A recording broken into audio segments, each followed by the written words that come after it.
ഈ പരിശുദ്ധമായ ദീനുൽ ഇസ്ലാം എന്ന് പറയുന്ന മതം അത് വലിയൊരു മതമാണ്. നമ്മൾ ചിന്തിക്കേണ്ട, ഒരു മതം എന്ന് പറയുമ്പോൾ ഒരു തീവ്രവാദത്തിന്റെയോ അല്ലെങ്കിൽ ഒരു ഭീകരവാദത്തിന്റെയോ അല്ലെങ്കിൽ ഒരു ഏതെങ്കിലും ഒരു ടെററിസത്തിന്റെ മതമല്ല പരിശുദ്ധമായ ദീനുൽ ഇസ്ലാം എന്ന് പറയുന്നത്. ഇസ്ലാമിനെ പലരും പലതുമായി ചിത്രീകരിക്കുന്നുണ്ടെങ്കിലും അതൊക്കെ ഇസ്ലാമിനെ സംബന്ധിച്ചിടത്തോളം അസൂയാലുക്കളായ ആളുകൾ ഉണ്ടാക്കി തീർക്കുന്ന ഒരു പ്രവർത്തനമാണ്. അല്ലാതെ ഒരിക്കലും തന്നെ പരിശുദ്ധമായ ദീനുൽ ഇസ്ലാം ഏത് ഭാഗത്തിലൂടെ ചിന്തിച്ചാലും, ഇസ്ലാമിന്റെ ഏത് നിയമങ്ങളും വിധിവിലക്കുകളും അതുപോലെ തന്നെ ഇസ്ലാമിന്റെ ഏത് കണിശമായ ഒരു കൽപ്പനയുണ്ടെങ്കിൽ പോലും അതെല്ലാം ഒരു മനുഷ്യ ജീവിതത്തിന്റെ ആവശ്യത്തിന് വേണ്ടിയല്ലാതെ മറ്റൊന്നിനു വേണ്ടിയല്ല. മനുഷ്യജീവിതത്തിന്റെ ആവശ്യങ്ങൾക്ക് വേണ്ടിയാണ് പരിശുദ്ധമായ ദീനുൽ ഇസ്ലാമിലെ മുഴുവൻ നിർദ്ദേശങ്ങളും നിയമവിലക്കുകളും ഉള്ളത് എന്ന് നമ്മൾ മനസ്സിലാക്കേണ്ടതുണ്ട്. ഇസ്ലാമിന്റെ ബയോഡാറ്റ, ഇസ്ലാമിന്റെ തത്വസംഹിത, ഇസ്ലാമിന്റെ തിയറി അത് നമ്മൾ മനസ്സിലാക്കേണ്ടവരാണ്. ഇസ്ലാം നമുക്കറിയാമല്ലോ, ഈ കാലഘട്ടത്തിൽ ഈ ലോകത്ത് ഒരുപാട് മതങ്ങളും ഇസങ്ങളും പ്രത്യയ ശാസ്ത്രങ്ങളുമുണ്ട്. പക്ഷേ അതിൽ നിന്നെല്ലാം വളരെ വെറൈറ്റിയായ വിഭിന്നമായ ഒരു മതമാണ് പരിശുദ്ധമായ ദീനുൽ ഇസ്ലാം. എന്താണ് ദീനുൽ ഇസ്ലാം മറ്റുള്ള മതങ്ങളെക്കാളും ഇസങ്ങളെക്കാളും പ്രത്യയ ശാസ്ത്രങ്ങളെക്കാളും വെറൈറ്റിയാവാനുള്ള കാരണമെന്ന് നമ്മൾ മനസ്സിലാക്കേണ്ടതുണ്ട്. ഇസ്ലാമിന്റെ സന്ദേശങ്ങൾ മെസ്സേജ് ഓഫ് ട്രൂത്ത്, സത്യത്തിന്റെ സന്ദേശമാണ് ഇസ്ലാം. അതുകൊണ്ടാണ് മറ്റുള്ള മതങ്ങളിൽ നിന്നും പ്രത്യയ ശാസ്ത്രങ്ങളിൽ നിന്നുമൊക്കെ ഇസ്ലാം വേറിട്ട് നിൽക്കാനുള്ള ഒരു കാരണം അതാണ് എന്ന് നമ്മൾ മനസ്സിലാക്കേണ്ടതുണ്ട്. ഇസ്ലാമിന്റെ മുഴുവൻ ഏത് മേഖല പരിശോധിച്ചു നോക്കിയാലും അത് സത്യത്തിന്റെ മേഖല മാത്രമാണ്. ഇസ്ലാമികപരമായി ഒരു മനുഷ്യൻ ജീവിക്കുന്നുവെങ്കിൽ തീർച്ചയായും അവനൊരു പരാജയം നേരിടേണ്ടവനായി വരില്ല. തന്റെ കുടുംബജീവിതത്തിൽ വരുന്ന പരാജയം, തന്റെ ജീവിതത്തിൽ നിഴലിച്ചു കാണുന്ന പരാജയം, തന്റെ ജീവിതത്തിൽ നീ ദാരിദ്ര്യവാനായി ജീവിക്കുന്നുവെങ്കിൽ അതിനെല്ലാ നിലയിൽ ഏത് മേഖലയിൽ നോക്കിയാലും പരിശുദ്ധമായ ദീനുൽ ഇസ്ലാമിൽ അതിൽ പരിഹാരമുണ്ട് എന്ന് നമ്മൾ മനസ്സിലാക്കണം. ഇസ്ലാം അത്രയും വലിയൊരു മതമാണ്. ഇസ്ലാമിന്റെ കാരുണ്യത്തെ സംബന്ധിച്ചൊക്കെ പറഞ്ഞാൽ, ഇസ്ലാമിന്റെ ഈ കാരുണ്യം ഹബീബായ പ്രവാചക പ്രഭു മുഹമ്മദ് മുസ്തഫ സ്വല്ലല്ലാഹു അലൈഹി വസല്ലമ തങ്ങളിലൂടെ കൊണ്ടുവന്നില്ലേ? ഹബീബായ നബി സ്വല്ലല്ലാഹു അലൈഹി വസല്ലമ തങ്ങളെ സംബന്ധിച്ച് പരിശുദ്ധമായ ഖുർആൻ എന്താ പറഞ്ഞത്? വമാ അർസൽനാക ഇല്ലാ റഹ്മത്തൽ ലിൽ ആലമീൻ. ലോകർക്ക് മുഴുവൻ അനുഗ്രഹമായിട്ടാണ് ഹബീബായ നബി സ്വല്ലല്ലാഹു അലൈഹി വസല്ലമ തങ്ങളെ പടച്ചത്. ചില ആളുകൾ ചോദിച്ചു, അപ്പോ എന്തിനാണ് റസൂലുള്ളാഹി സ്വല്ലല്ലാഹു അലൈഹി വസല്ലമ തങ്ങളെ ലോകത്തിന് മുഴുവൻ അനുഗ്രഹമായി അയച്ചവരല്ലേ? പിന്നെ എന്തിനാ നബി സ്വല്ലല്ലാഹു അലൈഹി വസല്ലമ തങ്ങൾ ദീന് കൊണ്ടുവന്നപ്പോ നായയെയും പന്നിയെയും മുസ്ലിം സമുദായത്തിന് നിഷിദ്ധമാക്കിയത് എന്തിനാണ് നായയും പന്നിയും ഇസ്ലാമിൽ പുറത്താക്കിയത്?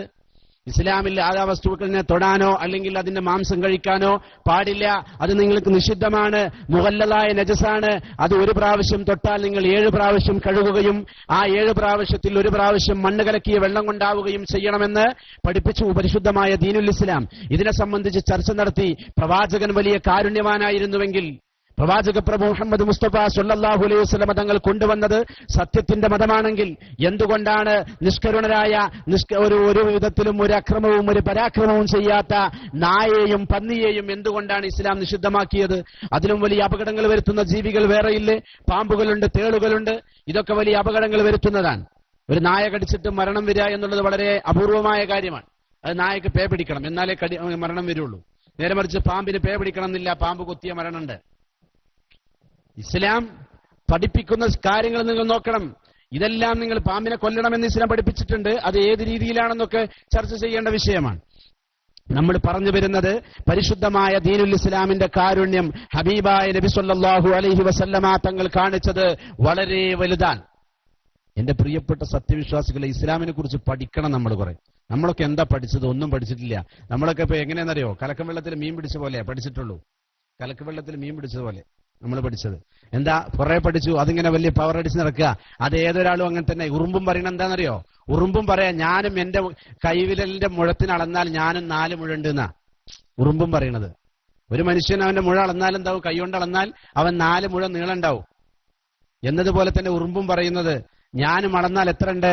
ഞാനും എന്റെ കൈ അളന്നാൽ ഞാനും എന്റെ കൈയിന്റെ 4 മുഴം വലിപ്പമുണ്ട് എന്നാണ് ഉറുമ്പും പറയുന്നത്. എന്നുപോലെയാണ് നമ്മുടെ അവസ്ഥ. നമ്മൾ എന്തെങ്കിലുമൊക്കെ ഒന്ന് പഠിച്ചു, സുബ്ഹാനല്ലാഹ്, അതിങ്ങനെ പാടി നടക്കുക. അങ്ങനെ പാടി നടക്കുന്നത് കണ്ടാൽ തോന്നും ഞാൻ തന്നെ വലിയ ആലിം. അല്ലാഹു സുബ്ഹാനഹു തആല നാഫിയായ ഇൽമ് പ്രദാനം ചെയ്യുമാറാവട്ടെ. എന്റെ സഹോദരിമാരെ, നിങ്ങളുടെ ക്ലാസ് ആയതുകൊണ്ടാണ് ഞാൻ ഇങ്ങനെ പറയുന്നത്. വിഷയങ്ങള് ഗൗരവമാണ്. ഏറ്റവും കൂടുതൽ ഗൗരവമുള്ള വിഷയമായതുകൊണ്ടാണ്. നബി സല്ലല്ലാഹു അപ്പൊ നമ്മൾ മനസ്സിലാക്കേണ്ടതുണ്ട്, പുരുഷന്മാർക്ക് മനസ്സിലാക്കാൻ ഒരുപാട് മേഖലകളുണ്ട്. ഇല്ല, സ്ത്രീകൾക്ക് മനസ്സിലാക്കാൻ മേഖലകളില്ല എന്ന് തെറ്റിദ്ധരിച്ചവരാണ് നമ്മൾ. മേഖലകളില്ല എന്ന് പറയരുത്. പുരുഷന്മാരെക്കാൾ ഏറ്റവും കൂടുതൽ നല്ല രീതിയിൽ ഒരു തടസ്സങ്ങളില്ലാതെ പഠിക്കാൻ പറ്റുന്നത് നിങ്ങൾക്കാണ്. ഖുർആൻ പാരായണം ചെയ്യാൻ പറ്റുന്നത് നിങ്ങൾക്കാണ്. ഇസ്ലാമിനെ കുറിച്ച് എന്ത് പഠിക്കാനും പറയാനും അത് പ്രവർത്തിക്കാനും പറ്റുന്നത് നിങ്ങൾക്കാണ്. യഥാർത്ഥത്തിൽ ഒരു കുടുംബിനിയാണെങ്കിൽ അങ്ങനെയാണ്. യഥാർത്ഥത്തിൽ ഒരു കുടുംബിനിയാവണം. അല്ലാതെ ഏത് സമയം മാറ്റി പുറപ്പെട്ട് അങ്ങാടി കൂടെ തെണ്ടി നടക്കുന്ന ആളുകളെ കുറിച്ചല്ല ചർച്ച. അങ്ങനെയുള്ള കുറെ ആളുകളുണ്ടാവും. അവർക്ക് എന്തുണ്ടാവില്ല, ഇസ്ലാമിനെ സംബന്ധിച്ച് പഠിക്കാനും അത് പ്രവർത്തിക്കാനും. ചില ആവശ്യങ്ങൾക്ക് നിങ്ങൾക്ക് പോകേണ്ടി വരും. നിങ്ങളെ കുറ്റപ്പെടുത്തുകയല്ല, നിങ്ങളെ സംബന്ധിച്ചുമല്ല പറഞ്ഞത്. അതുകൊണ്ട് നിങ്ങൾ ശ്രദ്ധിക്കുക, പരിശുദ്ധമായ ഇസ്ലാം നായയെയും പന്നിയെയും അത് എന്തുകൊണ്ട് മ്ലേച്ഛമായി കണ്ടു, എന്തുകൊണ്ട് അതിനെ നികൃഷ്ടമായ ഒരു ജീവിയായി കണ്ടു, എന്തുകൊണ്ട് തൊടാൻ പറ്റില്ല എന്ന് പറഞ്ഞു എന്നൊക്കെ വളരെ ശാസ്ത്രപരമായി ചർച്ച ചെയ്തപ്പോ എല്ലാവരും കണ്ടെത്തിയത് എന്തെന്നറിയുമോ? നായയുടെയും പന്നിയെയും ഹബീബായ പ്രവാചകൻ, കാരുണ്യത്തിന്റെ മതമായ പരിശുദ്ധ ദീനുൽ ഇസ്ലാം തൊടരുത്, തൊട്ടുപോവരുത്, 7 പ്രാവശ്യം കഴുകണം, അതിലൊരു പ്രാവശ്യം തന്നെ മണ്ണ് കലക്കിയ വെള്ളം കൊണ്ടാവണം എന്നൊക്കെ പറഞ്ഞതിന്റെ കാരണം എന്തെന്നറിയുമോ? നായയുടെയും പന്നിയുടെയും മൂക്കിന്റെ ദ്വാരത്തിൽ നിന്ന് വരുന്ന വെള്ളം ഒരു പ്രത്യേകമായ ഒരു ദ്രാവകം, ആ ദ്രാവകത്തിൽ മാരകമായ വിഷമുണ്ട്, അതിൽ മാറാവ്യാധി രോഗങ്ങൾ വരാൻ സാധ്യതയുണ്ടെന്ന് പഠിപ്പിക്കുന്നു ഇന്ന്. അതാണ് പരിശുദ്ധമായ ദീനുൽ ഇസ്ലാം. അതല്ലേ ഇന്ന് കാലഘട്ടത്തിലൊക്കെ നമുക്ക് റസൂലുള്ളാന്റെ മഹത്വം പറഞ്ഞാൽ തീരില്ല. കാരണം എന്താണെന്നറിയോ? ഏതൊരവസരത്തിലും അള്ളാന്റെ റസൂലിന്റെ കയ്യിൽ ലോകം എങ്ങനെയാണെന്നും എന്തൊക്കെയാണെന്നും പഠിപ്പിച്ചു കൊടുത്തു എന്ന് റസൂലുള്ളാന്റെ കയ്യിൽ നോക്കിയാൽ കാണുമായിരുന്നു എന്നാണ്.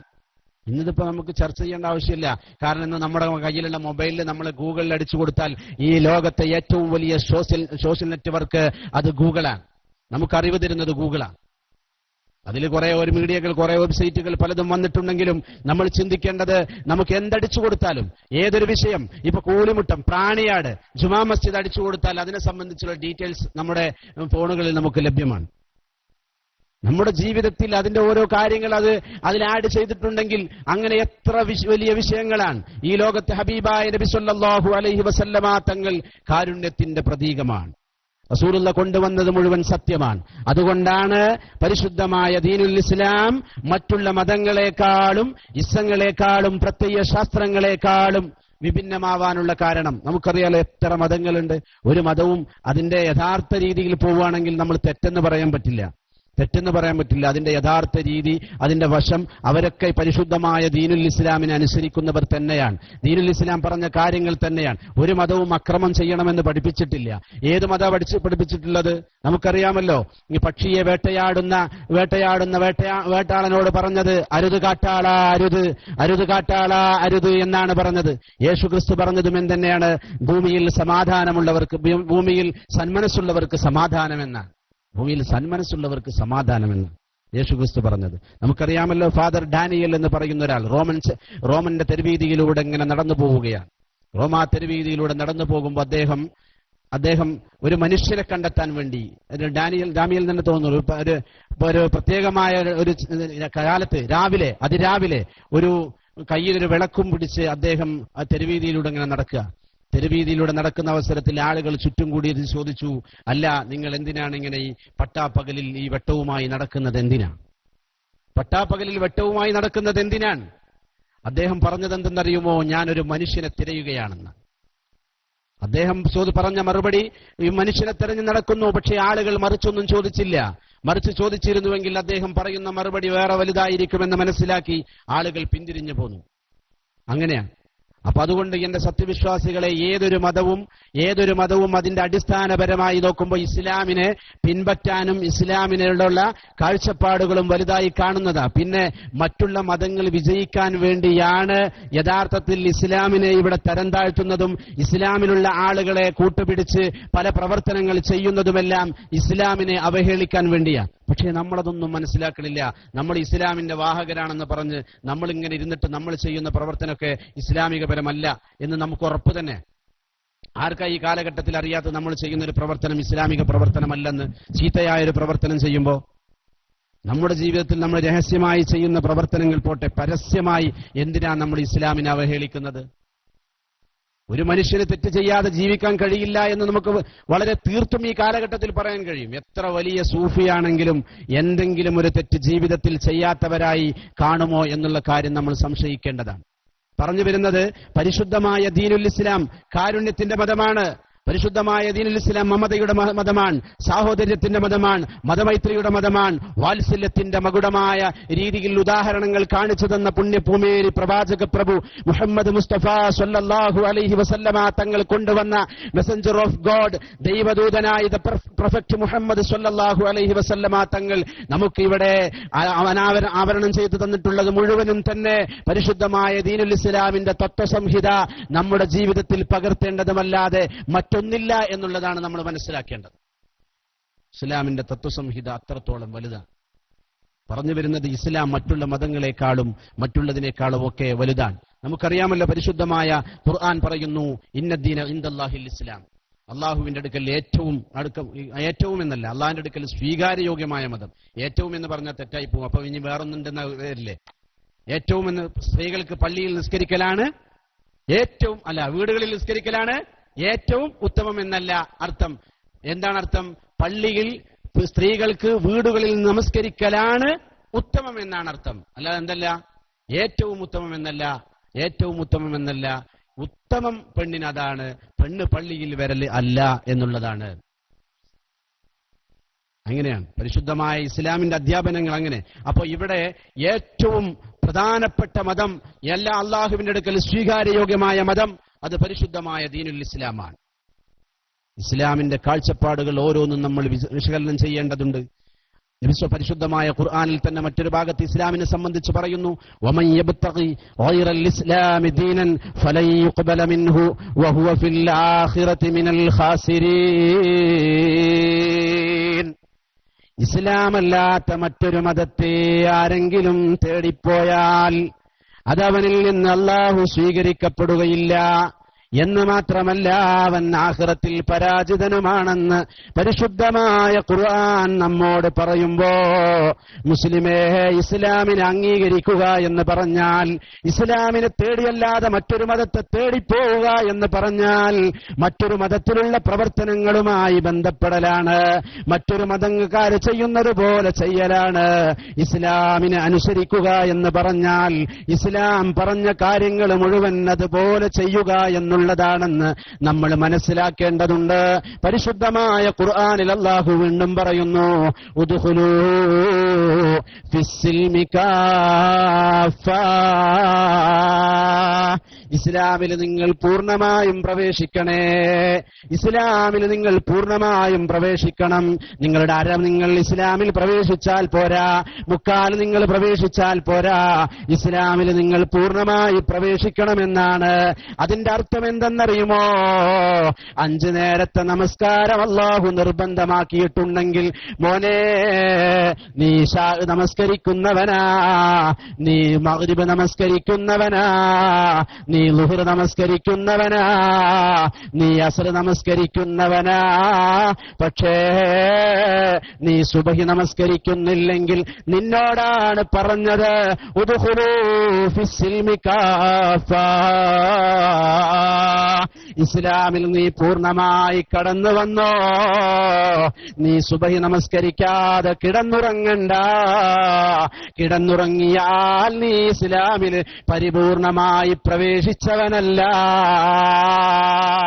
എന്റെ പ്രിയപ്പെട്ട സഹോദരിമാരെ, നിങ്ങൾ ശ്രദ്ധിക്കേണ്ടതെന്തെന്നറിയുമോ? പെണ്ണേ, നിന്റെ തലയിലുള്ള മുടി കാണിച്ച് നീ പുറത്തു പോകുമ്പോ ഇസ്ലാമിന്റെ ഖുർആന്റെ കൽപ്പന നിന്നോട് പറയുന്നു, പെണ്ണേ, നീ നിന്റെ തലമുടി കാണിച്ച് നീ പുറത്തു പോകല്ലേ. നിന്റെ തട്ടത്തിന്റെ പുറത്ത് എത്ര മുടിയാ തൂങ്ങിക്കളിക്കുന്നത്. അന്യപുരുഷന്റെ വൈകാരികമായ ചിന്തകളെ കിളിപ്പെടുത്തുന്ന രീതിയിൽ നിന്റെ ശരീരത്തിലുള്ള മുടികൾ പറത്തിയിട്ട് നീ നടക്കുന്നില്ലേ. പെണ്ണേ, ഇസ്ലാം പറയുന്നു, ഉദ്ഖുലൂ ഫിസ്സിൽമി കാഫ. പൂർണ്ണമായി നീ ഇസ്ലാമിൽ കടന്നു പെങ്ങളെ. പരിശുദ്ധമായ ഖുർആൻ അങ്ങാടിയിലൂടെ ശരീരത്തിന്റെ വയറിന്റെ മാംസളമായ ഭാഗങ്ങൾ സാരിയൊടുത്ത് കാണിച്ചു നടക്കുന്ന പെണ്ണിനോട് പറയുന്നു, പെണ്ണേ, നീ നിന്റെ ശരീരത്തിൽ മാംസായകൻ, നീ നിന്റെ ശരീരത്തിന്റെ തൊലിവെളുപ്പ് നീ അന്യപുരുഷന് കാണിക്കല്ലേ.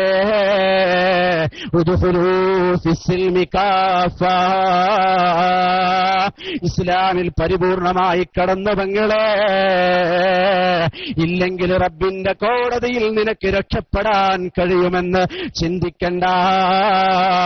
വീണ്ടും പരിശുദ്ധമായ ഖുർആൻ പറയുന്നത് ഓരോ ആളുകളോടുമാണ്, നീ ഇസ്ലാമിൽ പരിപൂർണമായി പ്രവേശിക്കണം. നിന്റെ മകളുടെ മുട്ടിന് മീതെ പാവാടയെടുത്തിട്ട് നീ സ്കൂളിലേക്ക് പറഞ്ഞു വിടുമ്പോ, പെണ്ണേ, നിന്നോട് തന്നെയാണ്, രക്ഷിതാവേ, നിന്നോട് തന്നെയാണ് ഇസ്ലാം പറയുന്നത്. ഖുർആന്റെ കൽപ്പന വിളിച്ചോതുകയാ, റബ്ബിന്റെ സംസാരമാ ഈ എളിയവൻ പറയുന്നത്. നിങ്ങൾ നോക്കണ്ട, ഇത് പരിശുദ്ധമായ ഖുർആന്റെ അധ്യാപനമാ. രക്ഷിതാവേ, നിന്നോടുള്ള കൽപ്പനയാ.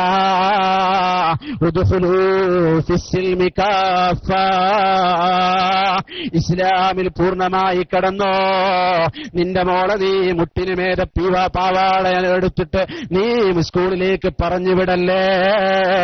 പാശ്ചാത്യൻ മേഖലയിൽ നിന്ന് കടന്നു വന്ന ഇംഗ്ലീഷ് മീഡിയത്തിന്റെ ഓരോ യൂണിഫോമുകൾ കണ്ടാൽ കണ്ണുഞ്ചിപ്പിക്കുന്നതല്ലേ, മനുഷ്യനെ ചിന്തിപ്പിക്കുന്നതല്ലേ.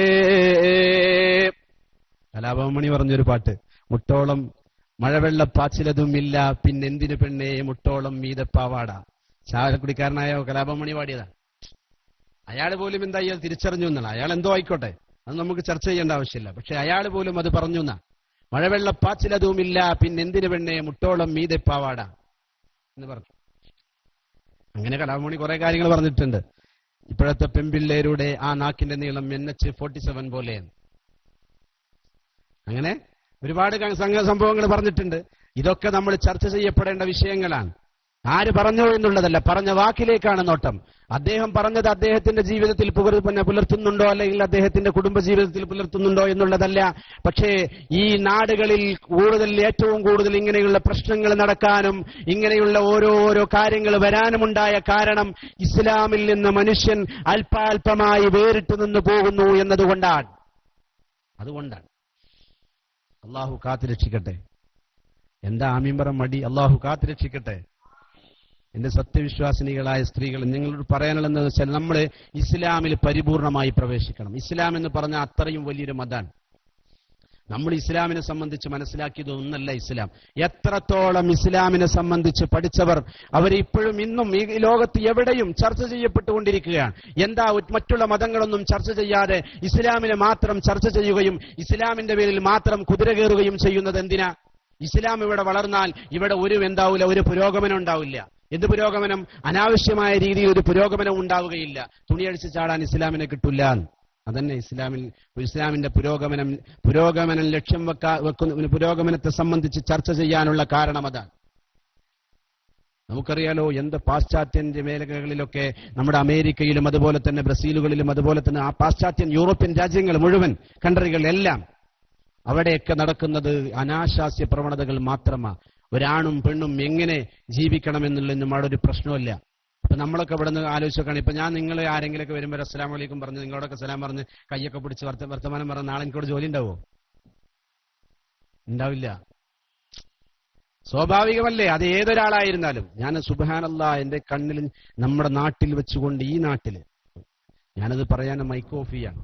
കാരണം പുറത്തുള്ള ആളുകൾ ആരെങ്കിലും അത് കേട്ടാലോ. അത്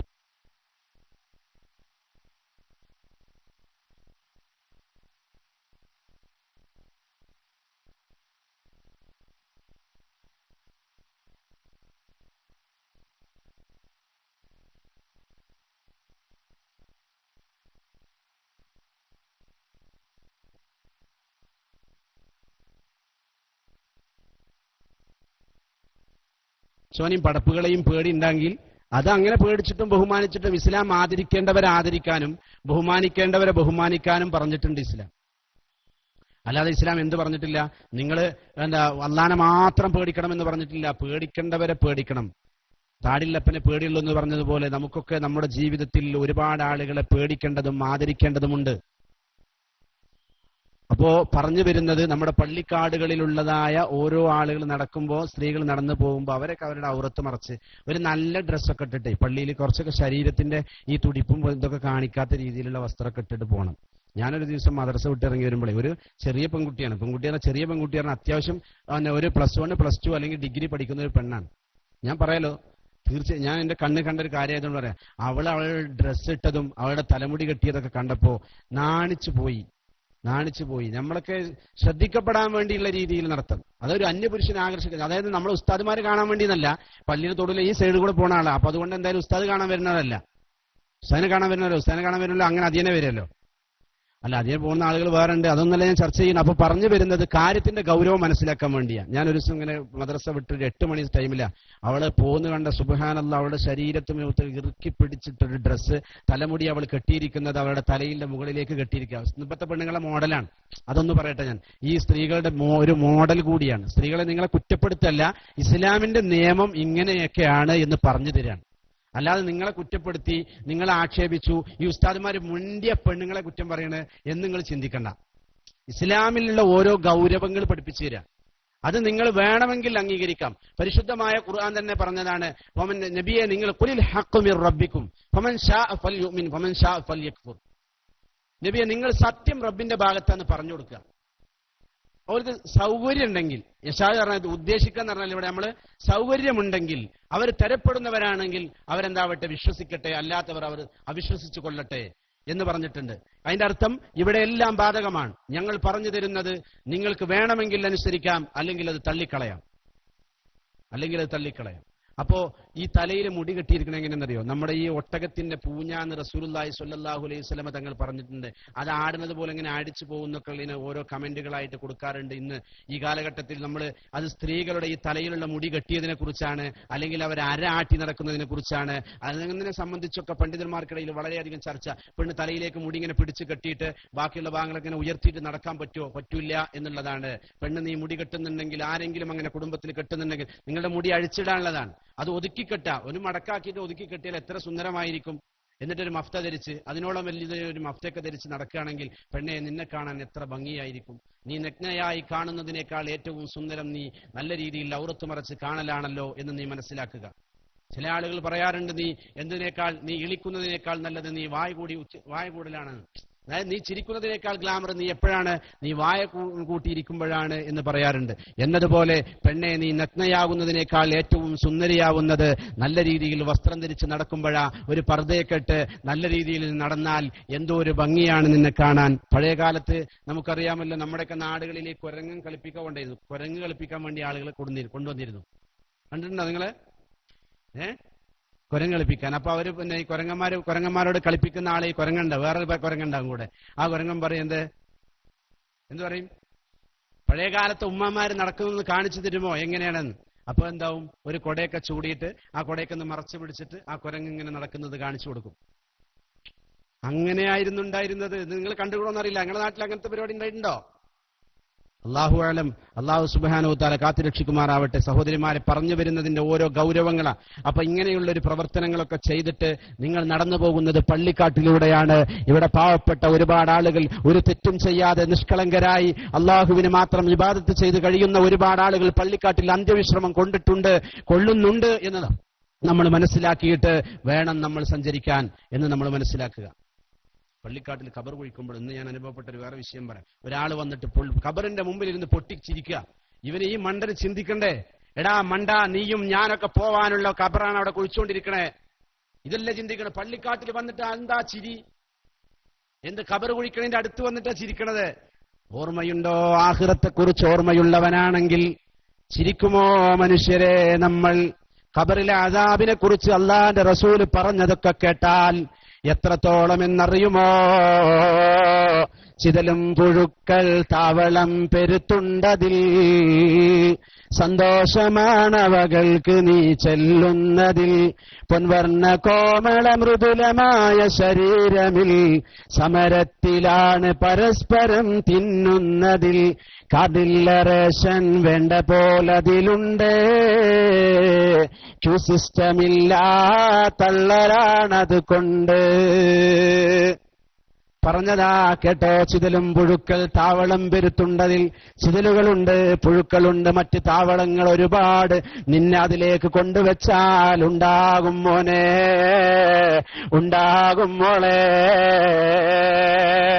ആ ഖബറിൽ കിടക്കുമ്പോ ആ താവളത്തിലുള്ളതാരെന്നറിയുമോ?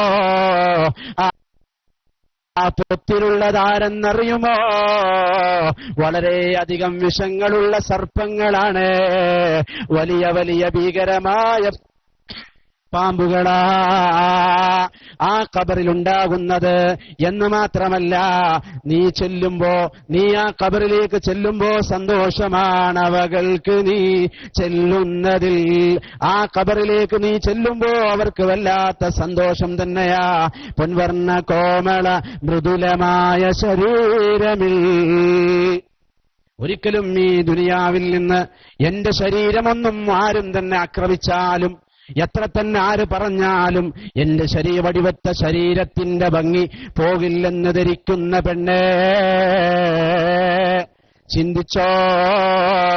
എത്ര വലിയ ചിരഞ്ജീവി എന്ന് പേരിട്ടവനാണെങ്കിലും അവൻ ചിരഞ്ജീവിയായി ജീവിക്കാൻ ഒരാൾക്കും കഴിയില്ല. നാളെ 6 അടി മണ്ണിന്റെ ഉള്ളിൽ പോകാതെ രക്ഷപ്പെടുമെന്ന് കരുതല്ലേ.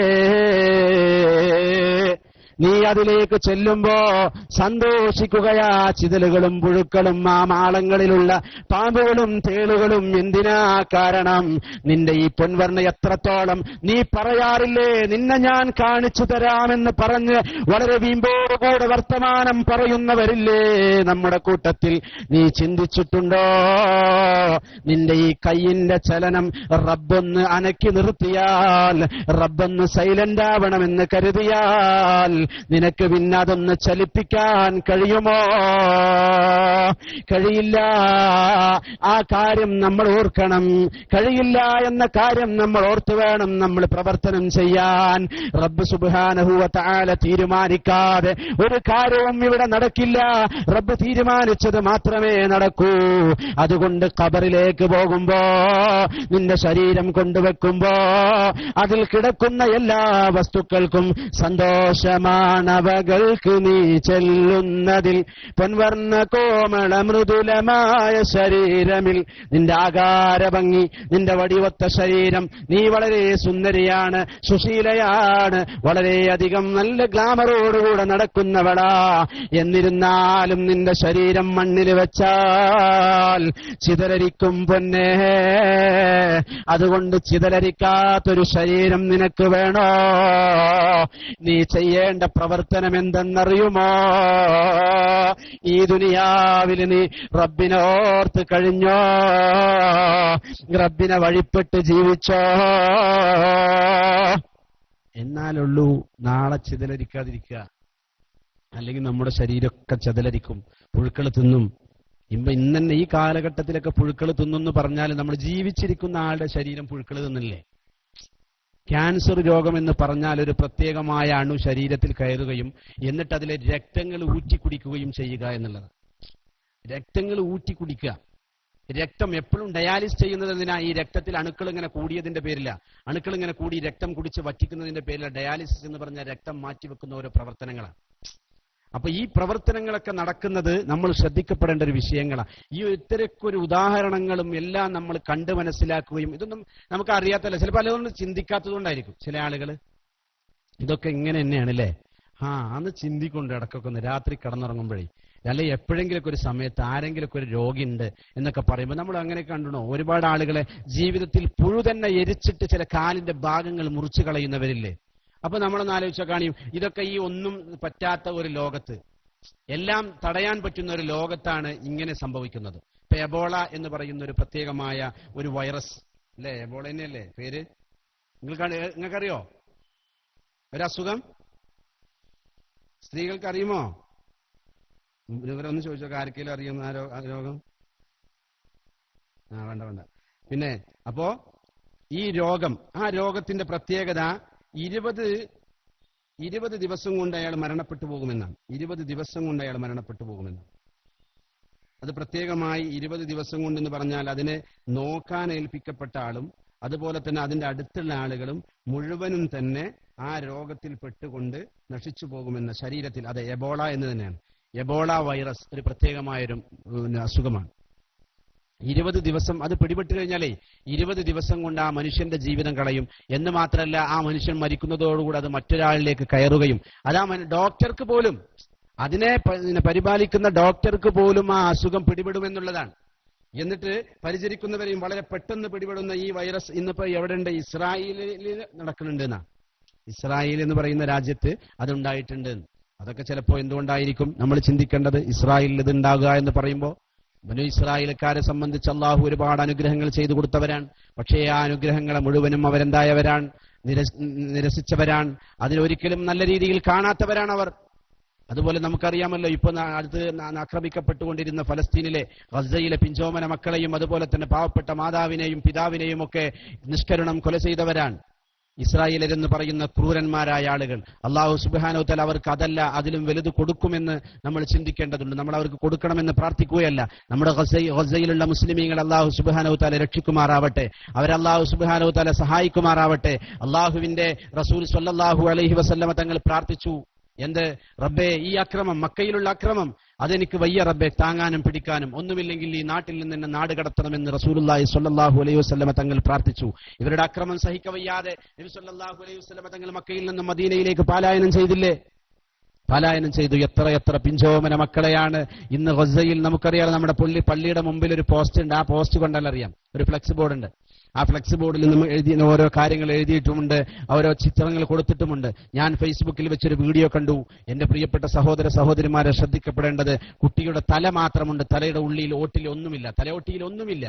തലയോട്ടി ബാക്കിൽ നിന്ന് അറ്റുപോയിട്ടുണ്ട്, തല മാത്രമുണ്ട്. തലയുടെ ആ ചോറുയുടെ മേലുള്ള മുടി ഭാഗം മാത്രമുണ്ട്. ബാക്കിയുള്ളതൊക്കെ ആ കുട്ടിയിൽ നിന്ന് ചോർന്നു പോയിരുന്നു. അവരുടെ ബോംബേറ് കൊണ്ടും അവരുടെ മറ്റുള്ള കാര്യങ്ങൾ കൊണ്ടുമായിരുന്നു അതുണ്ടായിരുന്നത്. അല്ലാഹു സുബ്ഹാനഹു വതആല മുസ്ലിമീങ്ങൾക്ക് എന്നും ഇസ്സത്തും അഭിമാനവും അന്തസ്സും നിലനിർത്തട്ടെ എന്ന് ആത്മാർത്ഥമായി പ്രാർത്ഥിക്കുകയാണ്. നമ്മുടെ മുസ്ലിം നാടുകൾ അല്ലാഹു സുബ്ഹാനഹു വതആല സംരക്ഷിക്കുമാറാവട്ടെ. അല്ലാഹു സുബ്ഹാനഹു വതആലയുടെ കാവൽ, ഹിഫ്ള്, സംരക്ഷണം, ഹിമായത്ത് അല്ലാഹു നമുക്കും നമ്മുടെ കുടുംബത്തിനും അതുപോലെ തന്നെ മുസ്ലിമീങ്ങൾക്കും അല്ലാഹു നൽകുമാറാവട്ടെ. മുസ്ലിമീങ്ങളെ ആക്രമിക്കുന്നതായ ആളുകൾക്ക് ഇസ്ലാമിനെ കുറിച്ച് ശരിക്കും പഠിക്കാനും അതുപോലെ തന്നെ ഇസ്ലാമിനെ മനസ്സിലാക്കാനും യഥാർത്ഥത്തിലുള്ള മുസ്ലിമീങ്ങളോട് ഇടപഴകാനുമുള്ള ഒരു തൗഫീഖ് അല്ലാഹു നൽകി അവരെ ഹിദായത്തിന്റെ പാതയിലേക്ക് കൊണ്ടുവരട്ടെ എന്നുകൂടിയാണ് ഈ സാഹചര്യത്തിൽ നമുക്ക് പ്രാർത്ഥിക്കാനുള്ളത്. അപ്പൊ പറഞ്ഞു വരുന്നത്, ഇസ്ലാം എന്ന് പറഞ്ഞാൽ, അപ്പോ ചിതലും പുഴുക്കൾ താവളം പെരുത്തുണ്ടതിൽ സന്തോഷമാണവകൾക്ക് നീ ചെല്ലുന്നതിൽ പൊൻവർണ്ണ കോമള മൃദുലമായ ശരീരമിൽ സമരത്തിലാണ് പരസ്പരം തിന്നുന്നതിൽ. അവര് സമരാണ്, അവര് തിക്കും തിരക്കും. അവിടെ ഒന്നില്ല, അവിടെ സമരം. കാരണം അങ്ങോട്ട് വേറൊരാൾ പോവുക, ഇങ്ങോട്ട് വേറൊരാൾ പോവുക. അപ്പോഴൊക്കെ അവിടെ ചിലപ്പോൾ ചില ആളുകൾക്ക് എവിടേക്കൊരു ഇഷ്ടം ചോറായിരിക്കും ഇഷ്ടം, ചില ആളുകൾക്ക് എവിടെയൊക്കെ ഇഷ്ടം ശരീരത്തിന്റെ വയറായിരിക്കും ഇഷ്ടം, ചില ആളുകൾക്ക് കാലായിരിക്കും. അങ്ങനെ ഓരോ പ്രത്യേകമായി ഇഷ്ടമുള്ള ഭാഗങ്ങൾ അവർ യഥേഷ്ടം ഭക്ഷിക്കുകയാണ്. ക്യൂ സിസ്റ്റം ഇല്ല, കാർഡില്ല, റേഷൻ വേണ്ട പോലെ അതിലുണ്ട്. കാർഡില്ല അവിടെ. കാരണം എന്താ കാർഡില്ലാത്തത്? നമ്മുടെ നാട്ടിലൊക്കെ എന്തുണ്ട്? റേഷൻ കടയിൽ കാർഡ് വേണം. കാർഡ് ഉണ്ടെങ്കിലേ നമുക്ക് എന്തിട്ടുള്ളൂ? റേഷൻ അനുവദിക്കുള്ളൂ. അരിയാണെങ്കിൽ അരി, പഞ്ചസാര ആണെങ്കിൽ പഞ്ചസാര, മണ്ണെണ്ണ ആണെങ്കിൽ മണ്ണെണ്ണ, ഗോതമ്പാണെങ്കിൽ ഗോതമ്പ്. ഇതൊക്കെ കിട്ടണമെങ്കിൽ നമുക്ക് എന്ത് വേണം? കാർഡ് വേണം. കാർഡ് കൊണ്ട് പോയാൽ പോരാ. സുബ്ഹാനല്ലാഹ്, നമ്മൾ തട്ടുങ്ങല്, ഈ തട്ടിന്റെ അവിടെ പോയാൽ എന്താണ്? കുറെ പെണ്ണുങ്ങൾ അവിടെ നിൽക്കുകയാണ്. അവിടെ കുറെ സ്ത്രീകൾ, പെണ്ണുങ്ങൾ. ഞാൻ മലപ്പുറം ജില്ല, പാലക്കാട് ജില്ലയിലെ ചില ഭാഷകൾ കയറി വരുന്നുണ്ട്. അത് ഇൻഷാ അല്ലാഹ്. അപ്പോ ഈ തട്ടിങ്ങനെ അവിടെ പോയി കഴിഞ്ഞാൽ അവിടെ കുറെ സ്ത്രീകൾ നിൽക്കുന്നത് കാണാം. അവിടെ എന്താ ക്യൂ? എത്ര ക്യൂ അവിടെ? എന്തിനായി പോണത്? ഈ ഭൗതികമായ ജീവിതത്തിൽ നിനക്ക് ഭക്ഷിക്കാനല്ലേ സഹോദരി നീ അവിടെ പോയി നിൽക്കണേ? വേറെ എന്തെങ്കിലും ആഖിറത്തേക്ക് ഒരു ടിക്കറ്റ് എടുക്കാനാണോ? അല്ലല്ലോ. ചിന്തിച്ചൂടെ? ഈ റേഷൻ നിനക്ക് കാർഡില്ല, കണ്ടോ? നിന്റെ ശരീരം തിന്നാൻ കാർഡില്ല. കാരണം റേഷൻ അവിടെ ഇഷ്ടം പോലെയുണ്ട്. ഇതെത്രയുള്ളൂ? ഒരു മാസത്തിന് കണക്കാക്കിയത്. ആ ഡേറ്റിന് ചെന്നില്ലെങ്കിൽ പിന്നെ ആ മാസത്തിൽ കിട്ടില്ല. കിട്ടുമോ? ആ മാസത്തെ കിട്ടൂല. ഇവർക്ക് എന്ത് പേടില്ല? ഇവർക്കൊരിക്കലും പേടിക്കേണ്ട ആവശ്യമില്ല ഖബറിലുള്ളവർക്ക്. കാരണം അവർക്ക് ഇന്നല്ലെങ്കിൽ നാളെ ഒരാൾ വരുമെന്ന പ്രതീക്ഷ ഏതെങ്കിലും ഒരു ഭാഗത്ത് വരും. അവർ ഭക്ഷിച്ച് തീരുന്നുണ്ടോ എന്ന കാര്യം സംശയമാണ്. ഞാൻ വന്നിട്ട് കുറച്ചായതുള്ളൂ. അതിന്റെ ഉള്ളിൽ തന്നെ 3 മരണം നമ്മുടെ നാട്ടിൽ നടന്നു കഴിഞ്ഞു. 2 പേര് ഈ നാട്ടിലുള്ളവരും ഒരു പേര് അപ്പുറത്ത് മഹലിൽ, എമ്മാട് ഈ മഹലിൽപ്പെട്ട ഒരു പരിധിയിൽപ്പെട്ടവർ തന്നെ എന്നുള്ള പ്രദേശത്തുള്ളവരും മരണപ്പെട്ടു. 3 ആളുകൾ മരിച്ചു. ഇവർക്കൊക്കെ ഭക്ഷിക്കാൻ, ഖബറിലുള്ളവർക്ക് ഭക്ഷിക്കാൻ യഥേഷ്ടമുണ്ട്. അതുകൊണ്ടാണ് പറഞ്ഞത്, കാർഡില്ല റേഷൻ വേണ്ട പോലെ അതിലുണ്ടേ. ക്യൂ സിസ്റ്റമില്ല, തള്ളലാണതുകൊണ്ട്. സെക്യൂരിറ്റി ഇല്ല, പാറാവുകാരനില്ല, ആരും സംരക്ഷിക്കാനില്ല, നിയന്ത്രിക്കാൻ വീട്ടിൽ ഭർത്താവില്ല, നിയന്ത്രിക്കാൻ മദ്രസയിൽ സദർ ഉസ്താദില്ല, നിയന്ത്രിക്കാൻ സ്കൂളുകളിൽ ഹെഡ് മാസ്റ്റർ ഇല്ല. അങ്ങനെ തുടങ്ങി നമുക്ക് എന്തും പറയാം. ഏത് രീതിയിൽ അതിനെ വിവർണിച്ചാലും, ഏത് രീതിയിൽ അതിനെ വർണ്ണിച്ചാലും അവസാനിക്കില്ല. നമ്മുടെ ശരീരത്തിലുള്ള മാംസങ്ങൾ ഭക്ഷിക്കാൻ വേണ്ടി അവർ വളരെയധികം തിരക്കിലാണ്. കാർഡിലെ റേഷൻ വേണ്ട പോലെ അതിലുണ്ട്, ക്യൂ സിസ്റ്റമില്ല, തള്ളലാണതുകൊണ്ട്. സുഹൃത്തുക്കളെ, നമുക്കുള്ള നേത്രം രണ്ടും അഴുകുന്നതാണ് ഒരു 3 ദിവസം കൊണ്ട്. നോക്കുന്ന പക്ഷം കാണുമേ ഗുഹ രണ്ട്, കാണുന്ന പക്ഷം ഓടുമേ ഭയം കൊണ്ട്. നമ്മുടെ നേത്രങ്ങളൊക്കെ അവസാനിക്കും. ആ നേത്രത്തിന് 3 ദിവസമാണ് പവർ ഉള്ളത്. ആ പവർ അവസാനിച്ചു പോകും. 2 ഗുഹകൾ കാണും. കാണുന്ന പക്ഷം ഓടും ഭയം കൊണ്ട്. ഞാനും നീയും കണ്ടിട്ടില്ലേ, തലയോട്ടികൾ കാണാറില്ലേ? ഓരോ മ്യൂസിയങ്ങളിൽ ചെല്ലുമ്പോ, ഓരോ എക്സിബിഷനുകളിൽ ചെല്ലുമ്പോ പല പല തലച്ചോറുകളും നഷ്ടപ്പെട്ട തലയോട്ടികൾ കാണാറുണ്ട്. ആ ഭാഗത്തേക്ക് നമ്മൾ തിരിഞ്ഞു നോക്കാറില്ല. ചിലപ്പോ ചില സ്വപ്നങ്ങളിൽ സുബ്ഹാനല്ലാഹ്, അല്ലാഹുവിന്റെ അത്ഭുതമെന്ന് പറയട്ടെ, ചില സ്വപ്നങ്ങളിൽ നമ്മൾ ദർശിക്കാറില്ലേ, എന്റെ പ്രിയപ്പെട്ട പ്രിയതമ, അല്ലെങ്കിൽ എന്റെ പ്രിയ ഭർത്താവ്, അല്ലെങ്കിൽ എന്റെ പ്രിയപ്പെട്ട വാപ്പ, അല്ലെങ്കിൽ എന്റെ അടുത്ത വീട്ടിലെ ഇക്കാക്ക, ഇവരുടെയൊക്കെ ഓരോ ശരീരങ്ങൾ നമ്മൾ സ്വപ്നത്തിൽ ചിലപ്പോൾ കാണാറുണ്ട്. അല്ലാഹു കാത്തുരക്ഷിക്കുമാറാവട്ടെ. അവരുടെ ശരീരങ്ങളതാ വളരെ മാംസമൊന്നുമില്ലാതെ എല്ലാ ഈ സ്വപ്നത്തിൽ കാണാറില്ലേ?